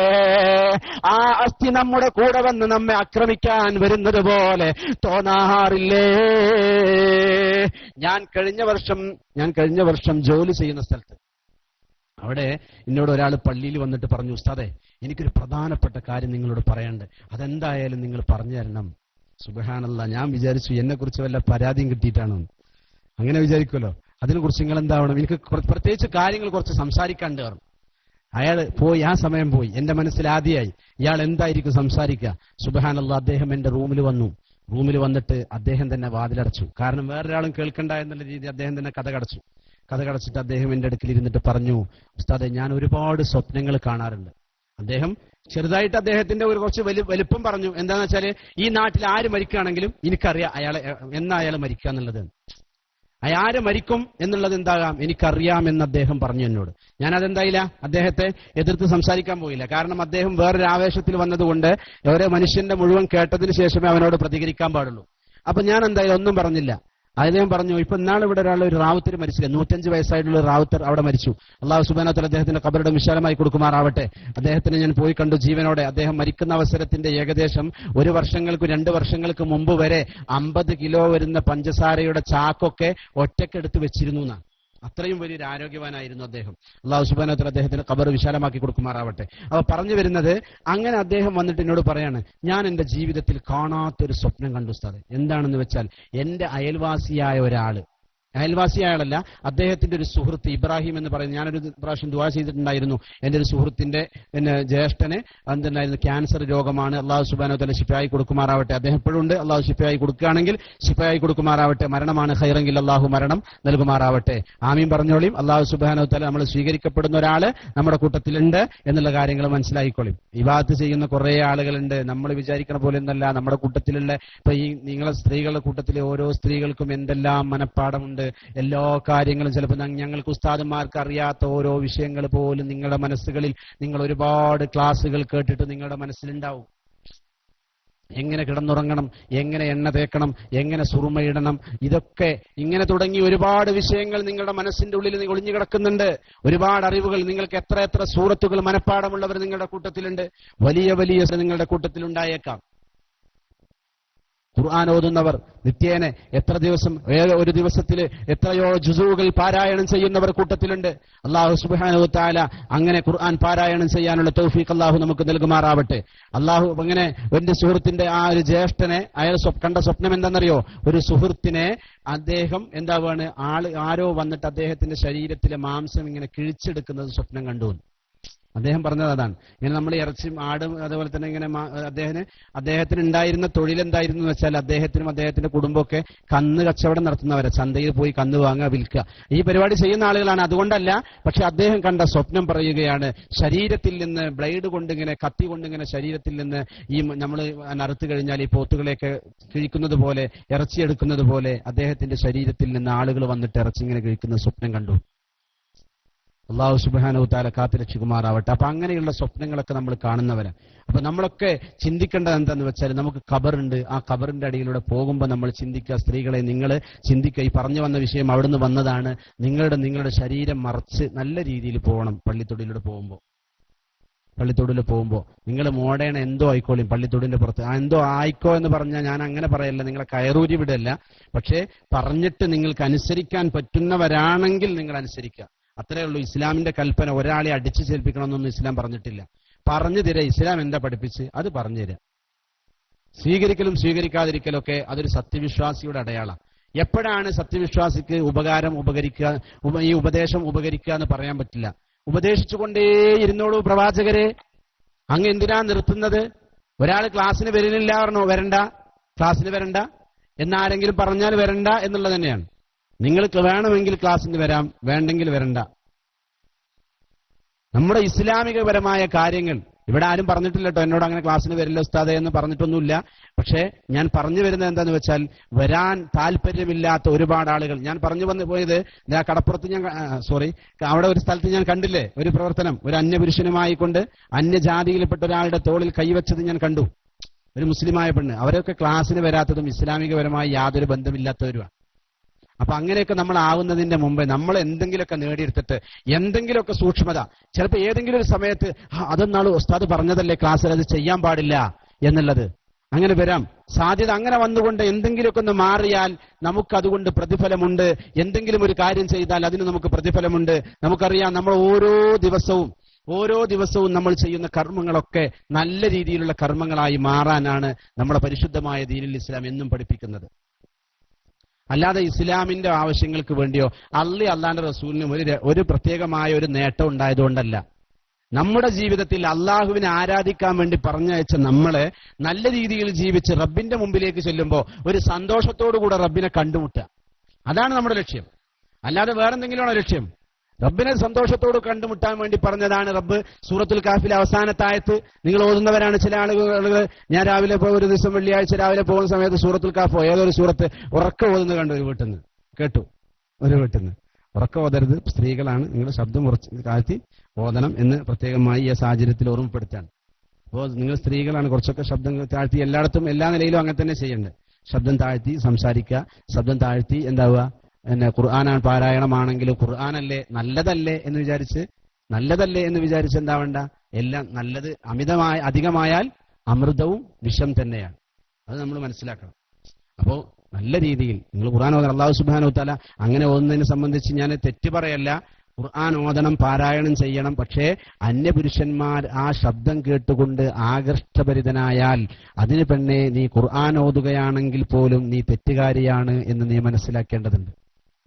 ഖുർആനാണ് നീ പാരായണം ചെയ്യുന്നത്, എന്നാലും അതിൽ നിന്റെ ശബ്ദത്തിലൂടെ ശബ്ദം ഔറത്തല്ല. യഥാർത്ഥത്തിൽ എന്തല്ല ശബ്ദം ഔറത്തല്ല എന്ന് വെച്ചാൽ നമ്മൾ TV കാണുന്നതിലും വാർത്ത കാണുന്നതിലൊക്കെ പെണ്ണുങ്ങൾ, ചില സ്ത്രീകൾ വാർത്ത വായിക്കാറുണ്ട്. അത് ഔറത്താണോ? അല്ല, ഔറത്തല്ല. പണ്ഡിതന്മാർക്കിടയിൽ പ്രബലമായ അഭിപ്രായം ഔറത്തല്ല എന്ന് തന്നെയാണ്. പല പണ്ഡിതന്മാർ, സൂക്ഷ്മതയുടെ പണ്ഡിതന്മാർ പലതും പറഞ്ഞിട്ടുണ്ട്. അത് ഔറത്താവാൻ സാധ്യതയുണ്ട് എന്ന് വരെ പറഞ്ഞവരുമുണ്ട്. എന്നാൽ പ്രബലമായ അഭിപ്രായ പ്രകാരം സ്ത്രീയുടെ ശബ്ദം ഔറത്തല്ല. അതുകൊണ്ട് നമ്മൾ മനസ്സിലാക്കേണ്ടത്, നമ്മൾ പരിശുദ്ധമായ ഖുർആനാണെങ്കിലും നമ്മൾ പാരായണം ചെയ്യുമ്പോൾ അതിന്റെ നിയമങ്ങളൊക്കെ പാലിച്ച് ശബ്ദം താഴ്ത്തി നമ്മുടെ വീട്ടിൽ, നമ്മുടെ മനസ്സിൽ, ചില ആളുകൾക്ക് അങ്ങനെയാണ്, ഓതുമ്പോഴൊന്നും ശബ്ദം ഉണ്ടാവില്ല. അപ്പൊ ഞാനും ചിലപ്പോഴൊക്കെ ചില സമയത്ത് ഓതുമ്പോഴൊന്നും ശബ്ദം ഉണ്ടാവില്ല, അല്ലെങ്കിൽ പറയുമ്പോൾ ശബ്ദം ഉണ്ടാവില്ല. പറഞ്ഞു വരുമ്പോൾ ഓരോ വിഷയങ്ങൾ ഇങ്ങനെ ശബ്ദം ഉണ്ടാവുകയും മനസ്സിലേക്ക് കടന്നു വരികയും ചെയ്യും. അത് ചിലപ്പോൾ അതിലേക്ക് അതിന്റെ ആ ലദ്ദത്ത്, അതിന്റെ രസം നമുക്ക് അനുഭവപ്പെട്ടത് കൊണ്ടാണ്. അനുഭവപ്പെടുന്നത് കൊണ്ടാ നമുക്കൊരു പെട്ടെന്നൊരു വിറയലൊക്കെ വരും ചിലപ്പോ ചില സമയത്ത് അല്ലേ? ഷാൻ അനുഭവപ്പെടാറുണ്ട് അങ്ങനെ? പെട്ടെന്നൊരു വിറയൽ വരും. നമുക്ക് എന്താ അതിന്റെ രസം നമുക്ക് മനസ്സിൽ നമ്മുടെ ശരീരത്തിൽ പിടിച്ചു കിട്ടുമ്പോഴാ ഒരു രസം കിട്ട് വരും. ആ രസം വന്നാൽ നമുക്ക് പിന്നെ പരിസരമൊന്നും ഉണ്ടാവില്ല. അത് ഏത് വിഷയത്തിലായാലും അങ്ങനെ തന്നെ. ആ പരിസരമൊന്നും ഉണ്ടാവില്ല. ആ രീതിയിൽ നമ്മൾ ഇങ്ങനെ അതിലിങ്ങനെ ലയിച്ചു പോവാൻ. അപ്പൊ നമ്മൾ ശബ്ദം പുറത്തേക്ക് പോകണമെന്ന് അറിയില്ല. അതുകൊണ്ട് നമ്മൾ ഒന്നുകൂടെ ശ്രദ്ധിക്കുക. അല്ലെങ്കിൽ വാതിലൊക്കെ അടച്ച് നല്ല റൂമിലിരുന്ന് ഭദ്രമായി പാരായണം ചെയ്യുക. അങ്ങനെയൊക്കെ ചെയ്യുക. അല്ലാഹു സുബ്ഹാനഹു വ തആല പരിശുദ്ധമായ ഖുർആൻ പാരായണം ചെയ്യുന്നവരിൽ നമ്മെ ഉൾപ്പെടുത്തി അനുഗ്രഹിക്കുമാറാവട്ടെ എന്ന് ഈ സമയത്ത് ഓർമ്മപ്പെടുത്തുക. അപ്പൊ നാം പറഞ്ഞു വരുന്നത്, നമ്മുടെ ജീവിതത്തിൽ ഓരോ വിഷയങ്ങളും നമ്മൾ നല്ല രീതിയിൽ ശ്രദ്ധിച്ച് ഇസ്ലാമിൽ, പരിശുദ്ധമായ ദീനുൽ ഇസ്ലാമിൽ പൂർണ്ണമായി പ്രവേശിച്ച് പള്ളിക്കാട്ടിലൂടെ പോകുമ്പോൾ നല്ല രീതിയിൽ പോകാൻ ശ്രമിക്കുക. അല്ലാഹു സുബ്ഹാനഹു വ തആല കാത്തുരക്ഷിക്കുമാറാവട്ടെ. പറഞ്ഞു വരുന്നത്, നമ്മൾ സത്യവിശ്വാസികളാണ്. ഓരോ കാര്യങ്ങൾ നമ്മൾ പറയുമ്പോൾ നമ്മൾ സത്യവിശ്വാസികളാണ്. പരിശുദ്ധമായ ഖുർആനിൽ അല്ലാഹു സുബ്ഹാനഹു വ തആല പറഞ്ഞത്, ഇന്നമൽ മുഅ്മിനൂന അല്ലദീന ഇദാ ദുക്കിറല്ലാഹു വജലത് ഖുലൂബുഹും വഇദാ തുലിയത് അലൈഹിം ആയാതുഹു സാദത്തുഹും ഈമാനാ വഅലാ റബ്ബിഹിം യതവക്കലൂൻ. വളരെയധികം വിശാലമായി ചിന്തിക്കേണ്ടതും വിശാലമായി ചർച്ച ചെയ്യപ്പെടേണ്ടതുമായ ഒരു ആയത്താണ് ഇന്നമൽ മുഅ്മിനൂന അല്ലദീന ഇദാ ദുക്കിറല്ലാഹു വജലത് ഖുലൂബുഹും. യഥാർത്ഥത്തിൽ സത്യവിശ്വാസി എന്ന് പറഞ്ഞാൽ, ഒരാൾ സത്യവിശ്വാസി ആവേണ്ട അടയാളങ്ങൾ ആദ്യം ഞാൻ ക്ലാസ്സിൽ 10 പറഞ്ഞിട്ടുണ്ട്. സത്യവിശ്വാസി ആവേണ്ട അടയാളങ്ങൾ. എന്നാൽ സത്യവിശ്വാസിയാണ് എന്ന് ഉറപ്പിക്കാനുള്ള അടയാളങ്ങൾ ഇതാ പരിശുദ്ധമായ ഖുർആൻ പറയാം. ഇന്നമൽ മുഅ്മിനൂന അല്ലദീന ഇദാ ദുക്കിറല്ലാഹു വജലത് ഖുലൂബുഹും. അല്ലാഹ് എന്ന് പറഞ്ഞാൽ ഹൃദയം പേടിച്ചു വിറക്കണമെന്നാണ്.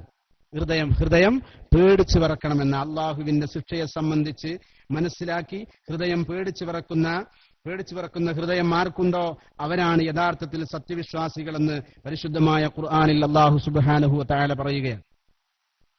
ഇന്നമൽ മുഅ്മിനൂന അല്ലദീന ഇദാ ദുക്കിറല്ലാഹ്. നമുക്ക് ആലോചിച്ച് നോക്കണം, നമ്മുടെ ജീവിതത്തില് ഏത് സമയത്ത് നമ്മൾ എടുത്തു നോക്കിയാലും നമുക്ക് എന്തൊരു പേടിയുള്ളത് അല്ലാഹ് എന്ന് പറയുമ്പോ. നേരെ മറിച്ച് വേറെ ആരെങ്കിലും പേര് പറയുമ്പോ, വേറെ ആരെങ്കിലും നമ്മൾ മനസ്സിൽ കൊണ്ടുവരുമ്പോ നമുക്ക് ഒരു പരിവർത്തനം വരികയാണ്. ഒരു പരിവർത്തനം, പേടിയല്ലെങ്കിലും എന്തെങ്കിലുമൊക്കെ ഒരു മാറ്റം വരിക. നേരെ മറിച്ച് അള്ളാഹുവിന്റെ ശിക്ഷകൾ ഇങ്ങനെ തസ്ബീഹ് മാലയിലെ മുത്തുമണിയിലെ ആ നൂല് പൊട്ടിയാൽ അടർന്നിങ്ങനെ ഉറ്റി വീഴുന്നത് പോലെ വീണുകൊണ്ടിരിക്കുമ്പോഴും നമുക്ക് എന്ത് ചിന്തയില്ല, പേടിയില്ല. റബ്ബിന്റെ ശിക്ഷയെ സംബന്ധിച്ച് ഭയവുമില്ല. ഏതുപോലെ എന്തെല്ലാം പരീക്ഷണങ്ങൾ റബ്ബ് തരുന്നു. നമുക്കറിയാം, ഈ കാലഘട്ടത്തിന്റെ ദാഉൽ അസ്റായി കൊണ്ട് ക്യാൻസർ തന്നു. കാലഘട്ടത്തിന്റെ രോഗമായി അല്ലാഹു ക്യാൻസർ തന്നു. സുനാമി അടിച്ചു വീശി. കടലിൽ പ്രളയമുണ്ടാകുമ്പോൾ നമുക്കറിയാമല്ലോ, നിങ്ങളുടെ ഈ തീരങ്ങളിലൊക്കെ ആളുകൾ അവിടുന്ന് നാട് വിട്ട് മറ്റു നാടുകളിലേക്ക് ചേക്കേറുന്നുണ്ട്. കടലുകൾ ക്ഷോഭിക്കുന്ന അവസരത്തിൽ. കടലുകൾ ക്ഷോഭിക്കും. അള്ളാഹുവിന്റെ സൃഷ്ടിയാണ്. നിങ്ങൾ അതിനെ വല്ലാതെ ആക്രമിക്കുമ്പോൾ കടൽ ക്ഷോഭിക്കാൻ സാധ്യമാണ്. കാരണം നിങ്ങളുടെ പ്രവർത്തനം കണ്ടുകൊണ്ടിരിക്കുകയാണ് കടൽ. എന്റെ പ്രിയപ്പെട്ട സഹോദര സഹോദരിമാരെ, ശ്രദ്ധിക്കുക. അല്ലാഹു സുബ്ഹാനഹു വ തആലയെ ഓർക്കുന്ന അവസരത്തിൽ അവന്റെ ഹൃദയത്തിൽ പേടിച്ചു പറക്കുന്ന ഹൃദയം ആർക്കുണ്ടോ അവനാണ് യഥാർത്ഥത്തിൽ സത്യവിശ്വാസി എന്ന് പരിശുദ്ധമായ ഖുർആനിൽ തറപ്പിച്ച് ഉറപ്പിച്ച് വളരെയധികം കണിശമായി കൊണ്ട് പറയുകയാണ്. അല്ലാഹ് എന്ന് പറയപ്പെടുന്ന അവസരത്തിൽ റബ്ബിന്റെ ശിക്ഷയെ സംബന്ധിച്ച് പേടിച്ചു വിറച്ചിട്ട് പല മഹാന്മാരും ചിന്തിച്ചു പോയില്ലേ, എന്റെ റബ്ബിനോടുള്ള തഖ്വ എനിക്ക് നഷ്ടപ്പെടുമോ? ഞാൻ എന്റെ സന്തോഷം കാരണം എന്റെ തഖ്വ നഷ്ടപ്പെടുമോ? നമുക്കറിയാം സഹോദര സഹോദരിമാരെ, ഒരു ചരിത്രം. ഒരു ഭാഗത്ത് ഒരു മനുഷ്യനുണ്ടായിരുന്നു. ആ മനുഷ്യൻ ആള് ഡ്രൈവറായി ഒരു മുസ്ലിയാര്, വണ്ടി ഓടിക്കാൻ വാഹനം ഓടിക്കാൻ അറിയുന്ന ഒരു ഉസ്താദിനെ ഡ്രൈവറായി വലിയ ശമ്പളം കൊടുത്തുകൊണ്ട് അദ്ദേഹം വെച്ചിരുന്നു. എന്തിനാ ഉസ്താദിനെ തന്നെ വെച്ചതെന്നറിയുമോ? അദ്ദേഹം യാത്ര തുടരുന്ന ആളാ. ഏത് സമയവും അദ്ദേഹം വാഹനത്തിൽ കൊണ്ട് അദ്ദേഹത്തിന് പള്ളിയിൽ ഏത് സ്ഥലത്താണെങ്കിലും പള്ളിയിൽ നിന്ന് ബാങ്ക് വിളി കേട്ട അതേ സ്പോട്ടിൽ അദ്ദേഹം പള്ളിയുടെ അടുത്ത് സമീപത്തെത്തിയാൽ വാഹനം നിർത്തുകയും എന്നിട്ട് ആ വാഹനത്തിൽ നിന്ന് ഇറങ്ങിയിട്ട് ഒരു ഉസ്താദിനെ ഇമാമും മഅ്മൂമായി നമസ്കരിക്കുകയും ചെയ്യുന്ന ഒരു ഹാജിയാരുണ്ടായിരുന്നു ഒരു സ്ഥലത്ത്. ആ മനുഷ്യൻ ചെയ്ത പ്രവർത്തനം കേൾക്കണോ? ഇത്രയും നല്ല രീതിയിൽ ജീവിച്ച മനുഷ്യൻ സമ്പത്തധികമായി വളരെ കുന്നുകൂടി വലിയ വലിയ ധനികനായി മാറിയപ്പോ അല്ലാഹുവിനെ മറന്നില്ലയോ? റബ്ബിന്റെ ശിക്ഷ മറന്നില്ലേ? ആ മനുഷ്യൻ ചെയ്ത പ്രവർത്തനം എന്തെന്നറിയുമോ? മാപ്പിളയുടെ മണം പോകാൻ വേണ്ടി, മുസ്ലിമിന്റെ ചൂര് പോകാൻ വേണ്ടി 40 കുടം പാല് കൊണ്ട് തലയിലൊഴിച്ച് കുളിച്ചു എന്ന് ചരിത്രം പറയുന്നു. 40 കുടം പാല് കൊണ്ട് അദ്ദേഹം തലയിലൊഴിച്ചു. സുബ്ഹാനല്ലാഹ്. ഹിദായത്ത് റബ്ബ് ഉദ്ദേശിച്ചാ മാത്രമേ നൽകൂ. റബ്ബ് ഉദ്ദേശിക്കാത്തവർക്ക് ഹിദായത്തില്ലല്ലോ. എത്ര വലിയ ഹാജിയാരായിട്ടും, എത്ര വലിയ ബീവിയായിട്ടും, എത്ര വലിയ തങ്ങളായിട്ടും കാര്യമില്ല. റബ്ബ് ഉദ്ദേശിക്കാതെ ഒരു മനുഷ്യനും തഖ്വ നിലനിർത്താൻ കഴിയില്ല സഹോദരാ. ആ മനുഷ്യൻ എത്ര വലിയ ഹാജിയായിരുന്നു. ശമ്പളം കൊടുത്തു ഒരു മുസ്ലിയാരെ വാഹനത്തിൽ ഡ്രൈവറാക്കി ഇമാമും മഅ്മൂമുമായി എത്രയോ വർഷങ്ങൾ നമസ്കരിച്ചു. അവസാനം അദ്ദേഹം മരണത്തിന്റെ സമയത്തെത്തുമ്പോ അദ്ദേഹത്തിനുണ്ടായ പ്രവർത്തനമാ ആ മുസ്ലിമിന്റെ മാപ്പിളയുടെ മണം സ്മെല്ല് പോകാൻ വേണ്ടി അദ്ദേഹം 40 കുടം പാലൊഴിച്ചു കുളിച്ചു എന്ന് ചരിത്രം പറയുന്നു. അപ്പൊ റബ്ബിനോട് തഖ്വ നമുക്ക് വേണം. നമുക്ക് തഖ്വ ആത്മാർത്ഥമായി വേണം. അത് തഖ്വയുണ്ടായാൽ അത് നിലനിർത്താൻ റബ്ബിനോട് പ്രാർത്ഥിക്കണം. റബ്ബിനോടുള്ള പ്രാർത്ഥന എപ്പോഴും വല്ലാത്തൊരു അത്ഭുതം തന്നെയാ. സത്യവിശ്വാസികളെ, പ്രാർത്ഥന ആയുധമെന്ന് പറയുന്നൊരു വിഷയം നമുക്ക് സംസാരിക്കണം.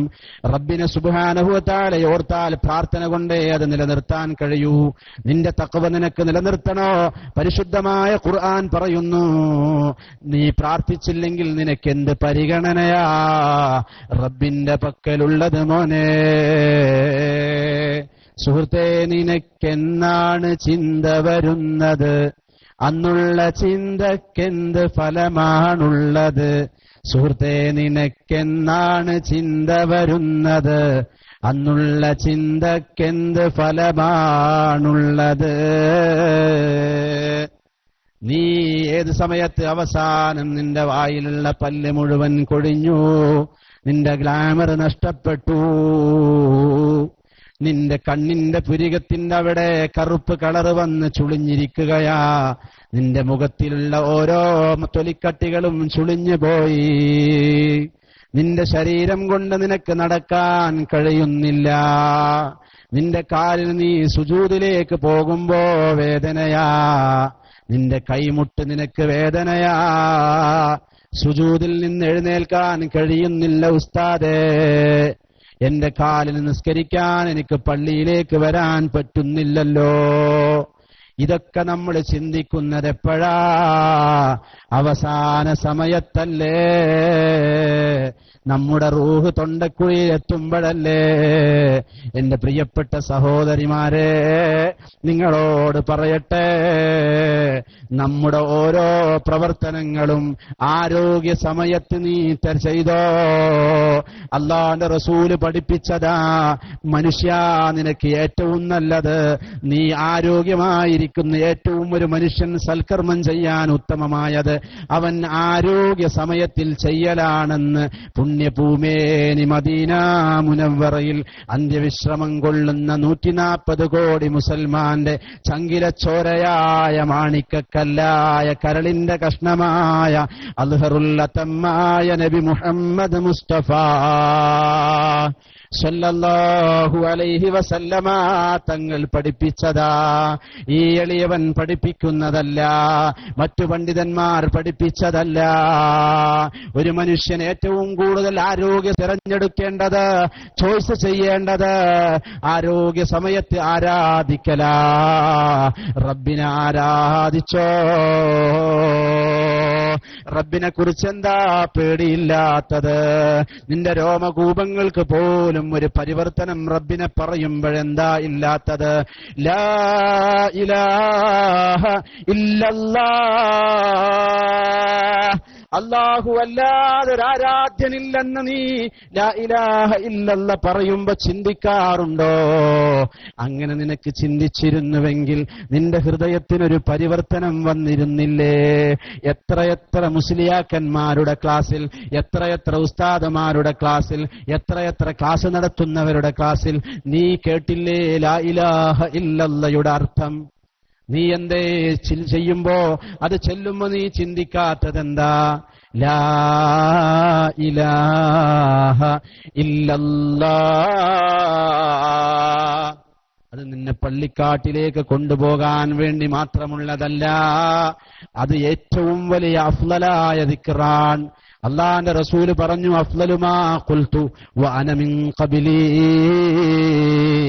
ലാ ഇലാഹ ഇല്ലല്ലാഹ്. ഞാനും എന്റെ മുൻഗാമികളായ ആളുകളും പറഞ്ഞതിൽ വെച്ച് ഏറ്റവും അഫ്ളലായ വാചകം, ശ്രേഷ്ഠമായ വാചകം അത് ലാ ഇലാഹ ഇല്ലല്ലയാ എന്ന് പഠിപ്പിച്ചു പ്രവാചകൻ. അപ്പൊ ഈ അല്ലാഹ് എന്ന് പറയുമ്പോ ഹൃദയത്തിൽ ഈമാൻ പ്രവേശിച്ചു വരിക, ഈമാൻ ഉണ്ടായി, ഹൃദയത്തിൽ പേടിയുണ്ടാകുക റബ്ബിനെ സംബന്ധിച്ച്, റബ്ബിന്റെ ശിക്ഷയെ സംബന്ധിച്ച്.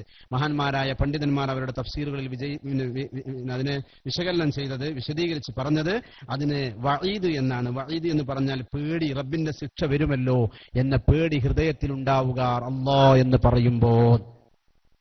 അപ്പൊ നമ്മൾ ഇനിയൊക്കെ ഓരോന്ന് ചിന്തിക്കുക. നിങ്ങൾക്ക് ലാ ഇലാഹ ഇല്ലല്ലന്റെ അർത്ഥം അറിയില്ല എന്നൊന്നും ഞാൻ പറയണില്ല. ലാ ഇലാഹ ഇല്ലല്ല ചൊല്ലുമ്പോ അതിന്റെ അർത്ഥം കൂടി മറിഞ്ഞിട്ട് അങ്ങോട്ട് ചെല്ലുക. ഇൻഷാ അല്ലാഹ് ഒന്നും അറിയാത്തവർ ലാ ഇലാഹ ഇല്ലല്ല ചൊല്ലിക്കോ, സ്വലാത്ത് ചൊല്ലിക്കോ, റബ്ബിന്റെ രക്ഷ കിട്ടും. റബ്ബിന്റെ രക്ഷ ഉണ്ടായാ പിന്നെ എന്തിനാ പേടിക്കണേ? റബ്ബിന്റെ രക്ഷ ഉണ്ടായാ പുഷ്പം പോലെ കാര്യം കഴിച്ചിലാവും. നമ്മൾ പറയില്ലേ പുഷ്പം പോലെ, പൂമാലകൾ കൊണ്ട് ആരോപണങ്ങൾ ഞാൻ പൂമാല പോലെ സ്വീകരിക്കുമെന്നാ പറയാം. ആരോപണങ്ങൾ പൂമാലയായി സ്വീകരിക്കുമെന്ന് പറയാറുണ്ട് അല്ലേ? ആരോപണങ്ങൾ പൂമാലയായി സ്വീകരിക്കും. പരിശുദ്ധമായ ഖുർആനിലും അങ്ങനെ ഒരു പദമുണ്ട്. അവർക്ക് ശിക്ഷയുണ്ടെന്ന് സന്തോഷ വാർത്ത അറിയിക്കുക, ശിക്ഷ ഉണ്ടെന്ന് സന്തോഷ വാർത്ത അറിയിക്കുക. ഇങ്ങനെയൊക്കെ പരിശുദ്ധമായ ഖുർആന്റെ ഓരോ കൽപ്പനകൾ. അപ്പോ നമ്മൾ റബ്ബിനെ സംബന്ധിച്ച് ഓർത്ത് ജീവിക്കുന്നവരാവാൻ സർവശക്തനായ അള്ളാഹു നമുക്ക് തൗഫീക്ക് നൽകുമാറാവട്ടെ എന്ന് പറഞ്ഞ് ഇന്നത്തെ ക്ലാസ് നമ്മൾ അവസാനിപ്പിച്ചിട്ട് ഇൻഷാ അല്ലാഹ് ഇതിന്റെ ബാക്കി അടുത്ത ആഴ്ച പറയും. പിന്നെ പെരുന്നാളിനെ സംബന്ധിച്ച് അത് കുറച്ച് കാര്യങ്ങളെ പറയാനുള്ളൂ. എന്ന് വെച്ചാൽ ഈ പെരുന്നാളിനെ സംബന്ധിച്ചെന്ന് പറഞ്ഞാൽ എല്ലാ ദിവസവും നിങ്ങൾ ഇബ്രാഹിം നബി അലൈഹി സ്വലാത്തു വസ്സലാമിന്റെ ചരിത്രം എല്ലാ വർഷങ്ങളും നിങ്ങൾ കേൾക്കാറുണ്ടാവും. പിന്നെ പല ആളുകളും പലതും പറയുമ്പോൾ പല ഒരു പ്രത്യേകമായ രീതിയിൽ ഓരോരുത്തർക്കും ഓരോ ശൈലി ഉണ്ടാവുമല്ലോ. അല്ലാഹു സുബ്ഹാനഹു വ തആല കാത്തുരക്ഷിക്കുമാറാവട്ടെ. പിന്നെ വേറൊരു വിഷയം, നമ്മുടെ മജ്ലിസുന്നൂർ എന്ന് പറയുന്ന ഒരു പ്രവർത്തനമുണ്ട്. സമസ്ത കേരള ജംഇയ്യത്തുൽ ഉലമയുടെ ആധികാരിക പരമോന്നത പണ്ഡിത സഭയായ സമസ്ത കേരള ജംഇയ്യത്തുൽ ഉലമ എന്ന് പറയുന്ന മഹിതമായ പ്രസ്ഥാനത്തിന്റെ കീഴിലുള്ള SYS എന്ന് പറയുന്ന സുന്നി യുവജന സംഘം എന്ന് പറയുന്ന ഒരു സംഘടന, ബദരിയത്ത്, അതായത് ഉണ്ടാക്കാനുള്ള കാരണം എന്താന്ന് വെച്ചാൽ, മജ്ലിസുന്നൂർ ഉണ്ടാക്കാനുള്ള കാരണം എന്താ വെച്ചാൽ, ഞാൻ അതിന്റെ മഹത്വം നിങ്ങൾക്ക് അറിയാം. എന്നാലും ഈ നാടുകളിലൊക്കെ ഇപ്പൊ ഇന്ന് നടന്നുകൊണ്ടിരിക്കുന്ന വബാ, ഇങ്ങനെ ഓരോ പ്ലേഗ് രോഗങ്ങൾ, ഇങ്ങനെയുള്ള ഈ എബോള, അതേപോലെ തന്നെ ഈ ക്യാൻസർ, ഈ രോഗങ്ങളിൽ നിന്നൊക്കെ തടയാൻ വേണ്ടി പഴയ കാലഘട്ടത്തിലേക്കൊരു എത്തിനോട്ടമാണ്. പഴയ കാലഘട്ടത്തിലേക്കൊരു എത്തിനോട്ടം എന്ന് വെച്ചാൽ ഭൗതികതയിൽ നിന്ന് ധാർമ്മികതയിലേക്ക് കുതിച്ചുകൊണ്ടിരിക്കാൻ വേണ്ടി മഹാന്മാരായ പണ്ഡിതന്മാർ ഒത്തൊരുമിച്ച് മഹാനായ പാണക്കാട് സയ്യിദ് ഹൈദർ അലി ശിഹാബ് തങ്ങൾ മുഖേന തുടങ്ങിവെച്ച ഒരു പവിത്രമായ ഒരു കർമ്മമാണ് മജ്ലിസുന്നൂർ എന്ന് പറയുന്നത്. അത് ഇൻഷാ അല്ലാഹ് ഈ വരുന്ന ഞായറാഴ്ച, അതായത് നാളെ 7 മണിക്ക് മഗ്രിബ് നമസ്കാരാനന്തരം തട്ടുങ്കൽ പടിഞ്ഞാറ് വശം പള്ളിപ്പറൻ അബ്ദുൽ ഖാദറിന്റെ വസതിയിൽ വെച്ച് നടക്കുന്നുണ്ട്. അതിൽ മുഖ്യപ്രഭാഷണം നടത്തുന്നത് നമ്മളെ സലീം വൈസി മണ്ണർക്കാടാണ്. അതുപോലെ തന്നെ മറ്റു ഉസ്താദ്മാരൊക്കെ അവിടെ പങ്കെടുക്കും. ഹാഷിം തങ്ങളുണ്ട്, സുലൈമാൻ മുസ്ലിയാരുണ്ട്, മുസ്തഫ ഫൈസിയുണ്ട്, ഖാലിദ് മുസ്ലിയാരുണ്ട്, അബ്ദുൽ ഹമീദ് മൗലവിന്റെ, അലി മൗലവിന്റെ, ഹുസൈൻ മൗലവിന്റെ, അഷ്റഫ് മൗലവി, ഇങ്ങനെ തുടങ്ങി ഒരുപാട് മൗലവിമാരും ഒരുപാട് സയ്യിദന്മാരും ഒരുപാട് നമ്മുടെ നാട്ടിലുള്ള കാരണവന്മാരും ഉമറാക്കളായ ആളുകൾ, അവരെയൊക്കെ നമുക്ക് ആക്ഷേപിക്കാൻ പറ്റില്ല. അവരൊക്കെ ഇപ്പോഴും നമ്മുടെ നാടുകളിൽ ഒന്നും അറിയാതെ പള്ളിയുടെ സേവനം ചെയ്തുകൊണ്ടിരിക്കുന്നവർ നമ്മുടെ നാട്ടിലുള്ള ഉമറാക്കൾ തന്നെയാണ്. എന്ത് ശമ്പളം പറ്റിയിട്ടാ അവർ ചെയ്യണേ? അവർ ഉമറാക്കൾ, പള്ളിയെ പരിപാലിക്കുക എന്നുള്ളത് വലിയൊരു ബാധ്യതയാണ്. അതാർക്ക് കഴിയുള്ളൂ എന്ന് ഖുർആൻ പറയണം, ഇന്ന ഔലിയാഹു ഇല്ലൽ മുത്തഖൂൻ. അതിനെ സംരക്ഷിക്കാൻ കഴിയുന്നവർ അവർ മുത്തഖീങ്ങൾ തന്നെയാണ്. കാരണം എന്തെല്ലാം ഭാഗത്തുനിന്ന് എന്തെല്ലാം പ്രശ്നങ്ങൾ കേൾക്കണം. ഗേറ്റിന്റെ അവിടെ ലൈറ്റ് ഇല്ലെങ്കിൽ കേൾക്കണം. അയാൾക്ക് എന്താ ചെയ്തുകൂടാ? അത് ഇതാ പള്ളി, അങ്ങനെയല്ലേ? ഞാനെന്താന്നറിയാം, അത് ഒരാളെ ആക്ഷേപിച്ചിട്ട് പറയല്ല, സംഭവം അത് ശ്രദ്ധിക്കേണ്ട ഒരു വിഷയം തന്നെയാണ്. പള്ളിയുടെ ഗേറ്റിംഗ് ലൈറ്റ് ഇല്ല എന്നുള്ളത്, ലൈറ്റ് അത് ഉണ്ടായിട്ട് കാര്യമില്ല, അത് മഴ പെയ്തപ്പോൾ ഈ വെള്ളം കയ്യിൽ വീണിട്ടേ, വെള്ളം അതിൽ വീണിട്ട് അത് അടിച്ചു പോയതാണ്, അതുകൊണ്ടാണ്. അപ്പൊ അത് നമ്മൾ ശ്രദ്ധിക്കപ്പെടണം. അങ്ങനെ പല വിഷയങ്ങളും ഒരാളല്ല ആക്ഷേപിക്കുക, ഒരുപാട് ആളുകൾ ആക്ഷേപിക്കും. പള്ളിയിൽ കമ്മിറ്റിക്കാരായ ഉസ്താദുമാർക്ക് ആരുടെ ആക്ഷേപം ഉണ്ടാവുള്ളൂ? ഏതെങ്കിലും ഭാഗത്ത് നിന്ന് മൊത്തത്തിൽ ജനങ്ങളുടെ അഭിപ്രായം, നാട്ടുകാരുടെ. പക്ഷെ ഈ നാട്ടുകാർക്ക് കമ്മിറ്റിക്കാർക്ക് രണ്ട് ഭാഗത്തുനിന്ന് അഭിപ്രായം ഉണ്ടാവും. ഒന്ന് ആരുണ്ടാവും? ഒന്ന് ഉസ്താദിന്റെ ഉണ്ടാവും, ഉസ്താദ് എന്തൊക്കെ പറയണെന്ന് ഉസ്താദ് കേൾക്കേണ്ടി വരും. ചിലപ്പോൾ കേട്ടിട്ട് അവസാനം മതി, നിങ്ങളെ സേവനം നിർത്തിക്കൊള്ളി, വിട്ടോളി എന്ന് പറയും, അത് വേറെ വിഷയം. പക്ഷേ നാട്ടുകാരെയും കേൾക്കണം, നാട്ടുകാരെ എന്ത് പറയണത് അതൊക്കെ കേൾക്കേണ്ടി വരും. ചിലപ്പോൾ കമ്മിറ്റിയിൽ തന്നെ പരസ്പരം അങ്ങോട്ടും ഇങ്ങോട്ടും ഓരോ അഭിപ്രായം പലർക്ക് പറ്റില്ല, അങ്ങനെ പറ്റില്ല, അങ്ങനത്തെ പ്രശ്നങ്ങൾ ഉണ്ടാവും. അള്ളാഹു സുബ്ഹാനഹു വ തആല അവർ ഉമറാക്കളാ, അവർ മുത്തഖീങ്ങളാ, അവർ ക്ഷമയുള്ളവരാണ്. അള്ളാഹു സുബ്ഹാനഹു വ തആല അങ്ങനെയുള്ള മഹാന്മാരൊക്കെ പങ്കെടുക്കുന്ന മജ്ലിസുൻ നൂർ ഇൻഷാ അല്ലാഹ് ഞായറാഴ്ച മഗ്രിബ് നമസ്കാരാനന്തരം തട്ടിങ്ങൽ പടിഞ്ഞാറ് വശം പള്ളിപ്പറൻ അബ്ദുൽ ഖാദറിന്റെ വസതിയിൽ വെച്ച്